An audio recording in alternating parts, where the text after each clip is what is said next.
لما دخل الجيش البريطاني إلى جنوب اليمن بحث عن متعاونين في مدينة عدن اليمنية علشان يترجموا له منشورات إلى اللغة العربية، حاجات عشان يستميلوا بها الشعب اليمني زي مثلا بريطانيا هنا لحمايتكم، النصر للحلفاء وحاجات من هذا القبيل.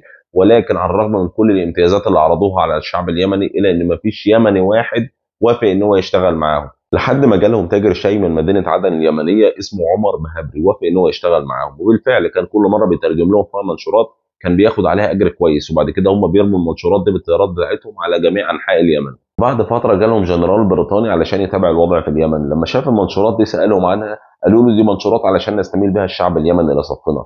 فسالهم انتوا عارفين ايه اللي مكتوب في المنشورات دي؟ قالوا له بكل ثقه طبعا عارفين، مكتوب فيها مثلا نصر الحلفاء ومكتوب فيها بريطانيا هنا لحمايتكم واشياء من هذا القبيل. فهنا رد عليهم الراجل وقال لهم يا اغبياء، انتم منحتم التاجر ده اكبر دعايه مجانيه ما كانش يحلم بيها، لان كل المنشورات دي مكتوب فيها اشتروا افخر انواع الشاي من عند عمر بهبري.